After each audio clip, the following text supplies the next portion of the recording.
कुंभ राशि वालों, आपके लगन में बैठा राहु अब आपके जीवन में नया परिवर्तन लाने वाला है। कह सकते हैं कि आपका नया जीवन, नया जन्म होने वाला है।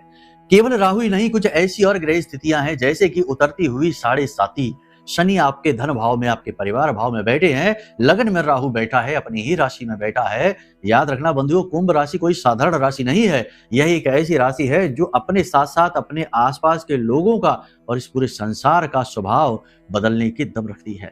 आपके अंदर हर एक राशि का गुण स्वभाव मौजूद है। आपकी राशि का जो चिन्ह है वह घड़ा है, और घड़े को आप समझते हैं, इसका मुख छोटा होता है लेकिन पेट बड़ा होता है। यानी आपके अंदर बहुत कुछ छुपा हुआ है। जीवन का अनुभव, आध्यात्मिकता, गहरी समझ, ज्ञान और लोगों को बदल डालने की क्षमता। आपकी सलाह से लोगों के जीवन बदल जाते हैं। आप भाग्यशाली हैं कई लोगों के लिए। कुछ लोगों के साथ बस आप घूमने ही लग जाएं तो उनका जीवन बदलने लगता है।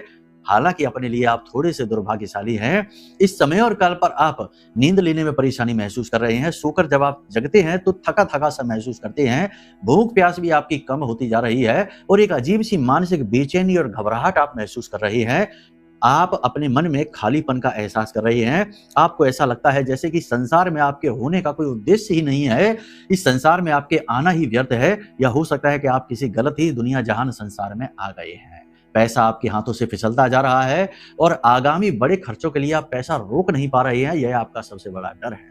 कुंभ राशि वालों, आप चिंता न करो। इस समय और काल पर आपके सप्तम भाव में केतु और शुक्र बैठे हुए हैं, और उससे पहले छठे भाव में गुरु और सूर्य। प्रबल शत्रु हंता योग है। बड़े से बड़े शत्रु को आप मिटा डालेंगे। साथ ही साथ आपके चतुर्थ भाव में बैठा मंगल ऐसे ऐसे सुख और काम आपके जीवन में लाकर देने वाला है जिनकी आपने कल्पना भी नहीं की होगी। ज्योतिष में कहा जाता है कि यदि मंगल शुद्ध होकर, सही होकर बैठ जाए चतुर्थ भाव में, तो क्रिया शक्ति को इतना प्रबल कर देता है कि जातक चाहे तो आसमान में भी छेद कर डाले, पहाड़ों को भी मिटा डाले, खोद डाले। तो ऐसा ही कुछ आपके जीवन में अब होने जा रहा है, और इस समय आप परिवर्तन के दौर से गुजर रहे हैं।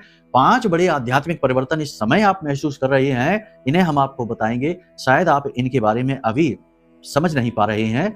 हम आपको इनके कारण भी बताएंगे और आने वाले समय की 5 बड़ी भविष्यवाणियों के साथ महा उपाय देंगे जो आपके जीवन के बदलाव के कारक बनेंगे। कार्यक्रम बेहद महत्वपूर्ण है, इसे अंत तक जरूर देखना। चलिए शुरुआत करते हैं 5 संकेतों की, फिर आगे बढ़ते हैं। जय माई की। बंधुओं, ज्योतिष और तंत्र विद्या के क्षेत्र में आचार्य अमित एक जाना माना नाम है। पूज्य गुरुदेव के साधनाओं और ज्योतिष विद्या के अनुभव बेहद दिव्य है। जी हाँ, पूज्य गुरुदेव ने जिसकी भी कुंडली का विश्लेषण किया और कुंडली के अनुसार उसे सटीक उपाय व महामाई माँ बगलामुखी की विशेष कृपा दी, उसके जीवन में सकारात्मक बदलाव तो आए ही है। फिर चाहे समस्या कितनी ही कठिन क्यों ना हो, समाधान तो अवश्य हुआ है। अब ऐसे में यदि आप भी अपने जीवन की किसी बड़ी समस्या से जूझ रहे हैं, जैसे कि कर्जा बढ़ता ही जा रहा है, काम धंधा और व्यापार सब रुक चुका है, रिश्ते नातों में तनाव हद से ज्यादा बढ़ गया है, पूरा जीवन ही नकारात्मकताओं से भर गया है, तो ऐसे में यही सही समय है जब आप श्रेष्ठ गुरु से मार्गदर्शन प्राप्त करें और जीवन के अंधकार को समाप्त कर दिव्य प्रकाश की ओर कदम बढ़ाएं। वीडियो में दिए गए नंबरों पर तुरंत संपर्क करिए और अपनी कुंडली का विश्लेषण व समाधान पूज्य गुरुदेव के द्वारा करवा लीजिए। देर ना करें। आपके देवी देवताओं के आशीर्वाद से ये मौका खुद चलकर आपके पास आया है, इसे गंवाना नहीं है। अभी फोन करें और गुरुदेव से मार्गदर्शन प्राप्त करें। महामाई आपका कल्याण करें। धन्यवाद। सबसे पहला संकेत इस समय आप जो महसूस कर रहे हैं आध्यात्मिक संकेत है, तो थोड़ा गहराई से समझना, अपने दिल पर हाथ रखकर बताना कि पिछले कुछ समय से, यानी कि 1 आध महीने से, 15 दिन से या कुछ समय से आप ये महसूस कर रहे हैं कि आपका जीवन ही जैसे पराया सा है। यानी घर वही है, लोग वही है, संसार वही है, जीवन की परिस्थितियां वही है, सब कुछ वही है, लेकिन आपको ऐसा लगता है जैसे कि सब कुछ पराया सा है। आपका इस संसार में कोई काम ही नहीं है। आपका ऐसा भाव उत्पन्न हो रहा है कि आपको लग रहा है जैसे कि जीवन से अपनापन समाप्त होता जा रहा है। जीवन के प्रति एक गहरी निराशा, गहरी अरुचि मन में उत्पन्न होती जा रही है, जो आपके मन को कड़वाहट से भर रही है, नकारात्मकता से भर रही है। आप ध्यान से सुनिए, इसका आध्यात्मिक कारण क्या है, ये क्यों महसूस होता है, इसमें अच्छाई है कि बुराई है। ध्यान से सुनिए। जब आपको ऐसा महसूस हो कि आपके आसपास सब कुछ पराया सा है, यानी कि लोग भी अब आपके अपने नहीं रहे, आपकी खुशियां भी आपकी अपनी नहीं, आपका घर भी आपका अपना नहीं रहा, हर चीज से नियंत्रण खोता सा जा रहा है और आप अकेले निशब्द चुपचाप खड़े मौन बस देख रहे हैं, कुछ कर नहीं पा रहे हैं, क्योंकि जो कर रहे हैं वो काफी नहीं पड़ रहा। तो ऐसे में बदला यह संसार नहीं है, बदल आप रहे हैं। होता ही यही है, जब भी शुरुआत होती है बदलाव की, बड़े परिवर्तनों की, जीवन में महापरिवर्तन की, नवजीवन की, तो सारा संसार ही जैसे पराया सा लगने लगता है। हर एक चीज विफलता की ओर जाती दिखाई देती है, क्योंकि यह आपका अपना बदलाव है। आपके अंतर मन में बदलाव हो चुके हैं। बाहर आपकी भावना, आपके भाव, आपका जीव इसे समझ नहीं पा रहा, इस वजह से उसे बाहर की सारी चीजें अलग लग रही हैं। बिल्कुल वैसे ही जैसे कि आप किसी नए स्थान पर चले जाएं, तो बाहर का जीव तो सारी चीजों को समझ जाएगा कि सब कुछ बदल गया, यानी कि आपका जो चेतन मन है वह तो सब कुछ समझ जाएगा, लेकिन अवचेतन मन नहीं समझेगा तो आप पुरानी आदतों को नहीं बदल पाएंगे। बाहर की जगह, स्थान, संसार सब बदल है। लेकिन ठीक इसके उलट इस समय ये हो रहा है कि आपके अवचेतन मन में परिवर्तन आ चुके, आपका व्यक्तित्व बदल गया, आपके भाव बदल गए, आपके विचार बदल गए, आपके काम करने का तरीका बदल गया, आप स्वयं भी पूरी तरीके से बदल गए, लेकिन बाहर का संसार तो नहीं बदला, वही तो ज्यों का त्यों ही है। तो इस समय आपको पराईपन का, खालीपन का, अकेलेपन का एहसास हो रहा है। यह एहसास इस बात का प्रमाण है कि आपके जीवन में अब महापरिवर्तनों की शुरुआत हो चुकी है और अंतर मन से इसकी शुरुआत हो रही है और वही प्रबल शुरुआत होती है। दूसरा संकेत इससे भी ज्यादा महत्वपूर्ण है, इसे इग्नोर ना करिए, ध्यान से समझिए। बिना किसी कारण मन दुखी हो जाना, आंखों से आंसू छलक आना, एकांत में बैठकर अपनी पुरानी घटनाएं, पुरानी बातों को, पुराने लोगों के साथ रिश्तों को सोच सोच कर दुखी हो जाना, अनायासी मन भर आना, गला रुध जाना, आवाज ही जैसे स्तब्ध सी हो जाना। कहने का मतलब यह है कि गहरे भाव को आप महसूस कर पाएं, अपनी आत्मा में आप एक कष्ट, एक दुख को महसूस कर पाएं कि आपने सोचा क्या और हुआ क्या, आपने चाहा क्या और आपके साथ क्या हुआ। आपने तो कितना दुनिया संसार के लिए करने की कोशिश की, लेकिन आपको मिला क्या। ये गहरा दुख, ये गहरी आपके मन में जो भावना है, ये भाव क्यों है? अध्यात्म में इसे आत्मा की शुद्धि कहा जाता है, अध्यात्म में इसे रेचन कहा जाता है। योगियों और ऋषियों ने इसे रेचन कहा है। रेचन का मतलब होता है आपके अंतर मन में जो कुछ भी भरा है वह जब उबल कर बाहर आने लग जाए तो समझ लो कि अब अंदर एक खालीपन बनने वाला है, एक वैक्यूम बनने वाला है और उसमें कुछ नया भरने वाला है। सोचिए कि कोई भी कप, कोई भी पात्र अगर पहले से ही भरा हुआ है तमाम तरीके की भावनाओं से, तो उसमें कुछ नया कैसे भरोगे आप? तो पहले तो उस कप को, उस बर्तन को खाली करना पड़ेगा। तो आपके मन में जो तरह तरह के भाव, तरह तरह की आपकी तृष्णाएं, तरह तरह के आपके जीवन के उल्टे सीधे अनुभव हैं, वे सब आंसुओं के रूप में बाहर निकलेंगे, नकारात्मकता के रूप में, दुख के रूप में बाहर निकलेंगे। इसी वजह से आपको अचानक से, एकदम से कभी कभी ऐसा महसूस होता है। बोलो होता है कि नहीं?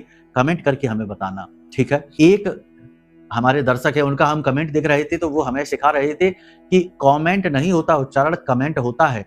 तो वो वही बात हो गई कि हमने आपको चांद दिखाया कि देखो आसमान में वो चांद है, और आप चांद ना देखकर हमारी उंगली देख रहे हैं कि गुरुजी आपकी उंगली मैली है, इसे धो लो।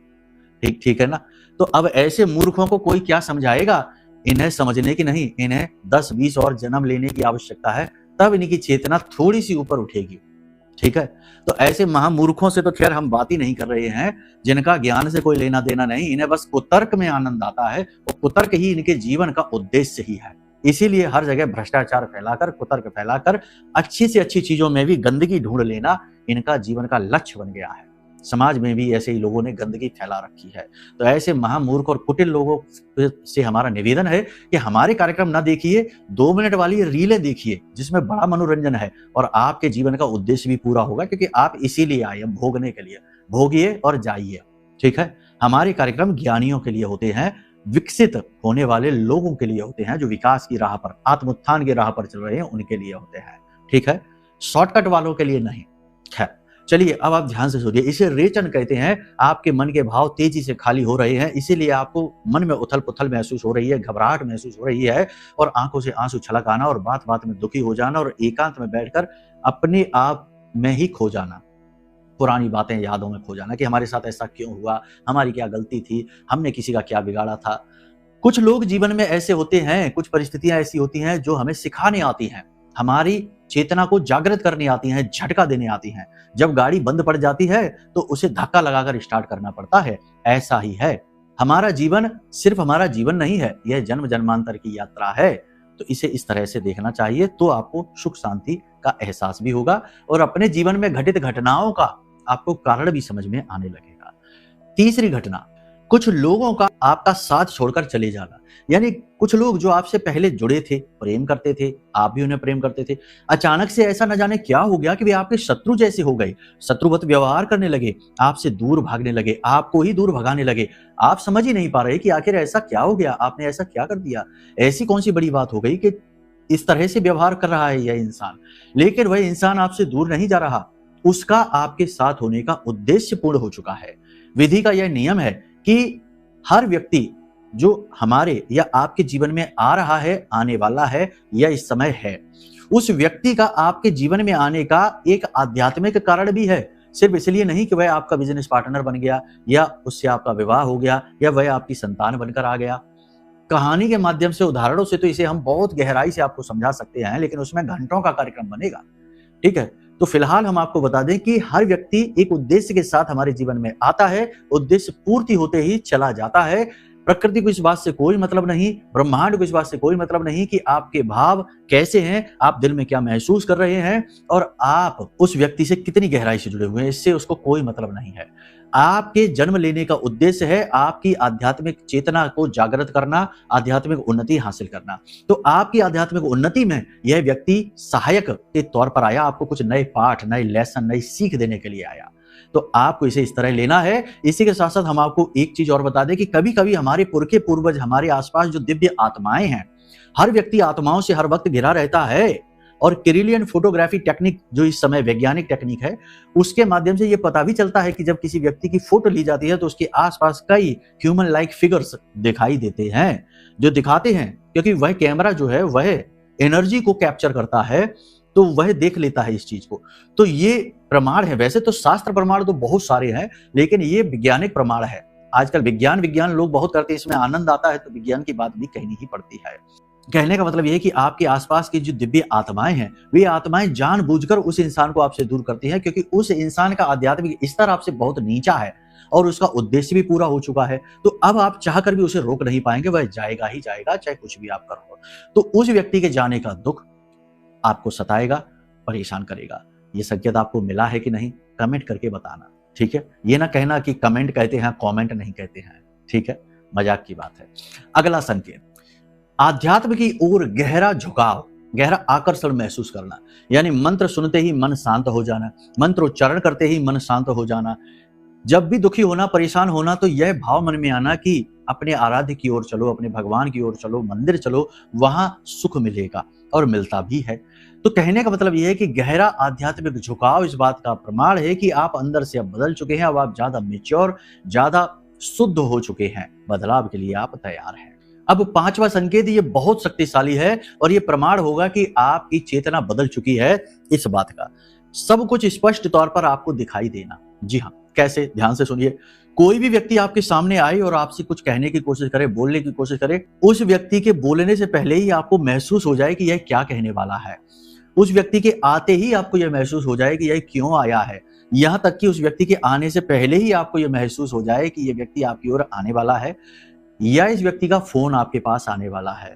कहने का मतलब यह है कि एक छठी इंद्री, एक सिक्स्थ सेंस का भाव आपके अंदर जागृत होने लग जाए, यानी कि पहले से ही चीजें अनुभव होने लग जाएं, सपनों में कुछ घटनाएं घटित होती दिख जाएं और वे वास्तविकता में हो जाएं। इसी के साथ साथ सबसे बड़ी बात कि लोगों की बातों के पीछे छिपे हुए कारण, लोगों के मन में छिपे हुए भाव, भावनाओं की सच्चाई, दुनिया की सच्चाई, सारी हकीकतें बिल्कुल स्पष्ट तौर पर आपकी नजरों के सामने आने लग जाएं। तो ये प्रबल प्रमाण है कि अब आप उन्नत हो चुके हैं, विकसित हो चुके हैं। अब आपके जीवन में नई घटनाएं होंगी, नई चीजें घटित होंगी, नए लोग आएंगे और आप नए अनुभव हासिल करेंगे जो ज्यादा बेहतर होंगे। जी हाँ, तो आप बताइए कि इन 5 में से कौन से संकेत हैं जो आपने पिछले कुछ समय में महसूस किए हैं। इस समय महसूस ही किए हैं वो तो हमने आपको शुरू में बता ही दिए हैं। अब बात करते हैं ग्रहों पर आधारित भविष्यवाणियों की। इन्हें भी इग्नोर न करिए, क्योंकि ये वर्तमान की घटनाएं हैं और वर्तमान के एक्शन ही आपके फ्यूचर को डिसाइड करते हैं। तो कैसे आपको कार्य करना है, क्रम क्या रहेगा, सब कुछ बताते हैं, ध्यान से सुनिए। तो सबसे पहले बात करते हैं चंद्रमा की। चंद्रमा का गोचर 2.25 दिन में बदलता है। तो कहने का मतलब यह है कि इस समय चंद्रमा सप्तम राशि में गोचर कर रहा है और यह चंद्रमा आपके धन के आगमन के नए स्रोतों को बनाएगा, आपके प्रयासों के प्रति आपको इमोशनली कनेक्ट करेगा। आप अपने कार्यस्थल पर भावनात्मक तौर पर जुड़ेंगे, उच्च अधिकारियों को आप इंप्रेस कर पाएंगे। नौकरी करने वालों के लिए यह समय बहुत ही अच्छा है। सूर्य गुरु युति नए नौकरी के अवसर उत्पन्न करती है और पुराने जो भी आप कार्य कर रहे हैं, नौकरी कर रहे हैं, वहां पर भी आपकी योग्यता और आपके कार्य कुशलता की तारीफ करवाएंगे। निकट भविष्य में बड़ी जल्दी आपकी सैलरी, आपके प्रमोशन के नए अवसर भी आपको बनाकर देंगे। इस समय आपके कार्य की सक्रियता बढ़ेगी, छोटी छोटी सफलताएं आपको मिलनी शुरू हो जाएंगी। फिर भी हम आपको कहेंगे कि इस समय और काल पर किसी नए वाहन को न खरीदें, नए कार्य को न करें, नए बिजनेस व्यवसाय की शुरुआत न करें, ग्रह परिवर्तन वगैरह न करें, क्योंकि यह महीना जो है चतुर्मास से प्रभावित है और इस समय पर कोई भी नया कार्य करना निषिद्ध रहता है। पूजा पाठ अनुष्ठान करिए, वही ठीक है। इस समय और काल पर कुछ लोग आपसे जरूर जलेंगे, आपकी चुगलियां करेंगे और आपके प्रति बड़ा ही नकारात्मक भाव रखेंगे। उनकी दृष्टि देखकर ही आपको यह महसूस हो जाएगा कि यह इंसान आपसे कितनी घृणा करता है। ऐसे लोगों से आपको बचना है, इनकी छाया से भी आपको दूर रहना है। ये लोग आपके जीवन में इतनी नकारात्मकता भर सकते हैं, तंत्र मंत्र करवा सकते हैं, आपको कुछ भी खिला पिलाकर बंधन में डाल सकते हैं कि फिर आप चाह कर भी कुछ नहीं कर पाएंगे। तो ऐसे लोगों से आपको दूर रहना है। समय इस समय आप बर्बाद ना करें, ये आपके लिए सबसे बड़ी चेतावनी है। और वाणी पर भी आप नियंत्रण रखें। वाणी पर नियंत्रण रखने से हमारा मतलब यहाँ पर यह है कि उल्टे सीधे शब्दों को तो आप बोले ही ना, अपशब्दों का तो आप प्रयोग करें ही ना, गाली गलौज आदि का। दूसरा, अपने स्वयं के लिए भी नकारात्मक बातें अपने मुख से आप ना निकालें, क्योंकि जैसी मन स्थिति वैसी परिस्थिति। आप जब बोलेंगे कि हमारी तो किस्मत ही खराब है, हमारे साथ सब गलत ही होता है, हमारा ये हमारा वो, तो आपके साथ वैसा ही घटित होने लग जाएगा। ग्रही स्थितियां इस प्रकार के संकेत दे रही हैं। तो ये समय है जब आप मैनिफेस्टेशन की ताकत का प्रयोग कर सकते हैं। सुबह जब आप सोकर जागें तो सबसे पहला काम आप ये करें कि कराग्रे वसते लक्ष्मी, अपने दोनों हथेलियों को खोलकर अपने चेहरे के सामने लाएं, दर्शन करें और बोलें कराग्रे वसते लक्ष्मी। आगे के भाग में लक्ष्मी जी का, कर मध्य सरस्वती, मध्य भाग में सरस्वती जी, कर मूले च गोविंदा, निचले भाग में गोविंद यानी भगवान नारायण श्री हरि विष्णु का वास है। और आप कर मूले च गोविंदा प्रभाते कर दर्शनम, सुबह सुबह इनका दर्शन करना है और हाथ मलकर अपने चेहरे पर लगाएं। उसके बाद 10 से 15 मिनट के लिए अपने ही बिस्तर पर आंख मूंद कर बैठ जाएं। चाय कॉफी ना करें, मोबाइल ना देखें, किसी से बोले ना, बात ना करें। मौन की ताकत का अनुभव करें और आंख बंद करके थोड़ी देर के लिए बिल्कुल शांत हो जाएं। विचारहीन होने की कोशिश करें, कोई भी नया विचार ना लाएं। और उसके बाद फिर जब आप सोचें तो उस समय ये सोचें कि आज का दिन आपके जीवन का सबसे अच्छा दिन होगा। आज आपके साथ वो सब कुछ घटित होगा जिसके लिए आप तड़प रहे थे। यानी कि कोई विवाद है तो वहां जीत होगी, धन का आगमन होगा, नौकरी की नई अपॉर्चुनिटी मिलेगी, बिजनेस व्यवसाय में आगे बढ़ेंगे, दुकान है तो आज सेल बहुत अच्छी होगी। तमाम तरीके की जो आपके काम से जुड़ी जो आप चाहते हैं उसके लिए पॉजिटिव अफर्मेशंस अपने मन में आप बोलें। इसी के साथ साथ दूसरा एक और प्रयोग है, इसे भी जरूर करें, बहुत शक्तिशाली प्रयोग है। ऐसा कहा जाता है कि जल के अंदर श्रवण शक्ति होती है और जापान के एक वैज्ञानिक ने यह बात साबित भी की है प्रयोगों के माध्यम से। और हमारे ऋषि मुनि तो इसे प्राचीन काल से ही प्रयोग करते चले आ रहे हैं। चाहे शुद्धिकरण हो, चाहे वरदान देना हो, चाहे आशीर्वाद देना हो, चाहे श्राप देना हो, जल का प्रयोग कमंडल के जरूर करते थे। कमंडल में जो जल होता था उसका, किसी और के घर का जल नहीं पीते थे, क्योंकि जल के अंदर ऊर्जा को खींचने की शक्ति है, श्रवण शक्ति है। तो आप क्या करें, आप सुबह सुबह जो जल पिए तो पहले तो उस पात्र को अपने चेहरे के पास लाइए, उसे देखिए और उसे देखकर बोलिए 11 बार मन ही मन ओम क्लीम, ओम क्लीम। और जब 11 बार बोल लें उसके बाद आप उस घटना को होते हुए उस कांच में, उस पात्र में देखिए जो घटना आप चाहते हैं कि आज आपके साथ जरूर घटित हो। ठीक है, उसे देखिए और उसके बाद उसे आप पी जाइए। 100% हम आपको कहते हैं कि आपका काम कैसा भी हो बनना शुरू हो जाएगा उस दिन, नहीं तो उसके अगले दिन। ये समय ऐसा ही है, इसका सदुपयोग कर डालिए। कोई आपको बताने नहीं आएगा, कहने नहीं आएगा। समय जब बदलता है तो बड़ा धीमे से, चुपके से बदलता है और लोगों को तो इसकी आहट भी नहीं मिल पाती और वो फंसे रहते हैं दलदल में। शरीर में इस समय आप गर्माहट का महसूस करेंगे, थकावट महसूस करेंगे, हल्का बुखार, थकान, तनाव महसूस करेंगे और दर्द का एहसास रहेगा। मेहनत तो आप खूब करेंगे, मेहनत करना भी चाहेंगे, लेकिन शारीरिक बल आपका साथ ज्यादा देगा नहीं। कमर और घुटनों में दर्द, ब्लड प्रेशर आपका ऊपर नीचे, और सबसे बड़ी बात यह है कि आपके गले में और पेट में किसी प्रकार के छाले या दर्द या इन्फेक्शन होने की प्रबल संभावना है। बाल भी इस समय आपके ज्यादा झड़ेंगे और सबसे बड़ी बात कि बिना किसी बात के लोगों से विवाद हो जाएंगे। तो ज्यादा मुखर होकर लोगों से बात ना करें, सोच समझकर और संभल कर बात करें। पारिवारिक वातावरण सुख शांति से भरा रहेगा, बस आपको मौन रहना है, जितना जरूरी है उतना ही बोलना है। जरूरत से ज्यादा जोश आपके लिए कठिनाइयां उत्पन्न करने वाला होगा। दाम्पत्य जीवन की बात करें तो अच्छा चलेगा। जीवन साथी का स्वास्थ्य जरूर थोड़ा सा गिरेगा, सेहत को लेकर चिंतित आप अवश्य रहेंगे, लेकिन जीवन साथी की आप केयर परवाह भी बहुत करेंगे और आप दोनों के बीच प्रेम बढ़ेगा। नए प्रेम संबंध भी बन सकते हैं, प्रेमियों के लिए भी समय ठीक ही है। बस आपस में विश्वास बनाकर रखें, किसी तीसरे व्यक्ति को बीच में ना आने दें। अचानक से आपका प्रेमी कुछ ऐसी बात बोल सकता है, कोई ऐसी घटना या काम कर सकता है जो आपको विचित्र लगेगा, और आप उस घटना के बारे में जब सवाल जवाब करेंगे तो झगड़ा हो जाएगा। कमेंट करके बताना ऐसा हुआ कि नहीं। गुप्त प्रेम संबंध उजागर हो जाएंगे। जिनका विवाह नहीं हो पा रहा है, सूर्य और गुरु की युति जो आपकी कुंडली में इस समय बन रही है, विवाह करवा देगी। बंधुओं, एक चीज याद रखना कि जो भी व्यक्ति इस कार्यक्रम को अभी देख रहे हैं, हम आपके ग्रहों के गोचर को बता रहे हैं, चंद्र कुंडली को बता रहे हैं।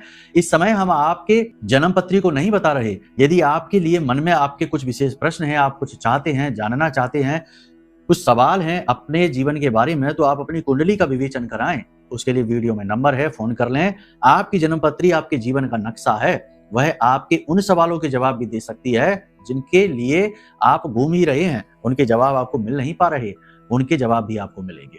इसी के साथ साथ अपने आप को इस संसार की कालिक नकारात्मकता से सुरक्षित रखने के लिए सबसे शक्तिशाली है ब्रह्मास्त्र विद्या मां बगलामुखी का यह महारक्षा कवच। इसे भी मंगाना न भूलें, क्योंकि मां बगलामुखी अष्ट महाविद्या हैं, और इस नवरात्रि में जब यह महारक्षा कवच आपके पास जाएगा तो आपका जीवन चुटकियों में बदलेगा। क्योंकि कैसी भी भयंकर से भयंकर नकारात्मकता हो, चाहे वह तंत्र मंत्र की हो, चाहे वह नजर टोना टोटका की हो या ग्रहों की हो, हर प्रकार की नकारात्मकता कटेगी और आपको भविष्य में आजीवन की सुरक्षा भी प्राप्त होगी आपके परिवार के साथ। तो यह महारक्षा कवच भी आप मंगवा लीजिए तो सर्वोत्तम रहेगा। कुंडली विश्लेषण और महारक्षा कवच दोनों एक साथ कराएंगे तो बेहतरीन लाभ आपको प्राप्त होंगे। जी नहीं, हम कोई डिस्काउंट नहीं देंगे, हर चीज की एक छोटी सी दक्षिणा है, छोटी सी ही है, लूटपाट नहीं है। हमारे यहाँ काम शुद्धता और सच्चाई के साथ होते हैं। हम सत्यता पर चलने वाले हैं, साधक हैं, महामाई के सेवक हैं। हमको माई जब धनपति बनाएंगे तो बन जाएंगे, नहीं बनाएंगे तो नहीं बनेंगे। फिलहाल गलत काम कुकर्म करके पैसा नहीं कमाना, महामाई की नजरों में ज्यादा नंबर कमाने हैं, दुनिया संसार से कोई लेना देना नहीं ज्यादा। तो कहने का मतलब यह है कि यहाँ पर दक्षिणा तो है, चीजों का मूल्य है, लेकिन बहुत ही जायज मूल्य है, उल्टा सीधा नहीं। ठीक है, तो आप मंगवा सकते हैं, बेफिक्र होकर कुंडली आकलन भी करा सकते हैं। इस समय और काल पर आपको हम बता दें कि माई का महाअनुष्ठान भी चल रहा है, नवरात्रि का ये समय है। हालांकि 23 तारीख तक अंतिम है, उसके बाद समाप्त हो जाएगा। तो यदि आप इससे पहले देख रहे हैं कार्यक्रम तो महाअनुष्ठान में अपनी अर्जी देवी के चरणों में लगवा सकते हैं, अपना उद्धार करवा सकते हैं। इस समय और काल पर आपकी पुरानी गलती पकड़ी जाएगी, कोई पुराना काम, पुराना कर्म आपके सामने आ जाएगा जिसके लिए आपके पास जवाब नहीं होगा और आप फंस जाएंगे। इमोशनल होकर आप कुछ ऐसा बोलेंगे, भावनात्मक होकर या भावनाओं में बहकर आप कुछ ऐसा कह देंगे जिसकी वजह से आपके रिश्ते खराब होंगे और आपके ऊपर लांछन लगेंगे। गहरे लांछन लगने के तो योग इस समय है ही। केतु शुक्र युति गहरे लांछन, झूठे आरोप लगवाती है, तो थोड़ा संभल कर रहें। हर रिश्ते में एक नकारात्मक भाव होता है, उसे जरूर पहचानें। कहने का मतलब यह है कि भावनाओं में ज्यादा ना बहें। दूसरा कि मन में काम वासना बढ़ेगी तो अपने भावनाओं पर, अपनी इच्छाओं पर भी नियंत्रण रखें, नहीं तो गलत प्रेम संबंधों में फंसेंगे या फिजूल खर्ची करेंगे या गलत लोगों की संगत में आकर कुकर्म कर बैठेंगे, फिर उसकी कीमत चुकाते रहेंगे। बाद में कहेंगे कि गुरुजी हमारी कुंडली देखकर बताओ क्या हुआ। लेकिन जब सब कुछ हो चुका उसके बाद गुरुजी भगवान नहीं है कि तथास्तु कह के चीजें सही कर दें, फिर तो जो चीज जैसे बिगड़ी वैसे ही धीमे धीमे सही होगी। ठीक है, तो संभल कर रहिए, इसी में भलाई है। अब बात करते हैं उपाय और क्रियाओं की। अगर आपको अपने जीवन के कष्ट काटने हैं तो आज से ही इस क्रिया को करना शुरू कर दीजिए। पहली क्रिया, एक पीले रंग का कपड़ा लीजिए, ठीक है, रेशमी कपड़ा लेना, उसमें एक हल्दी की गोल गांठ, 7 कमल गट्टे, एक सिक्का, उसे पोटली बना लीजिए और उसके ऊपर हल्दी से टीका लगाकर महामाई मां बगलामुखी के चरणों में रख दीजिए। और उसके बाद रात को सोते समय इस पोटली को अपने सिरहाने रखकर सोइए। पहला उपाय ये। दूसरा उपाय ये कि आप एक पान का पत्ता लीजिए, उसके ऊपर एक सुपारी रखिए। जैसे हमने कहा था कि सुपारी देना है भगवान को, तो एक सुपारी रखिए, पूरी सुपारी रखना है, ठीक है ना। और सुपारी के भी दो प्रकार होते हैं। एक लंबी सी सुपारी होती है चोंच वाली, उसे पुरुष सुपारी कहते हैं, और एक होती है गोल सी सुपारी, उसे स्त्री सुपारी कहते हैं। तो स्त्री सुपारी नहीं देनी है, पुरुष सुपारी देनी है आपको।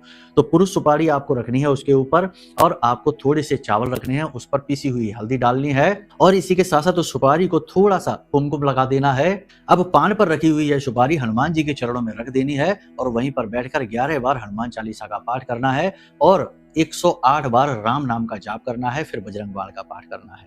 अगर महिला है तो बजरंग बाण का पाठ ना करें, हनुमान अष्टक का पाठ करें, और फिर हनुमान जी से हाथ जोड़कर निवेदन करें कि प्रभु हमारा यह अमुक जो आपका संकट है, जो बाधा है, जो परेशानी है, इसे आप काट दो, हम आपकी शरणागत हैं।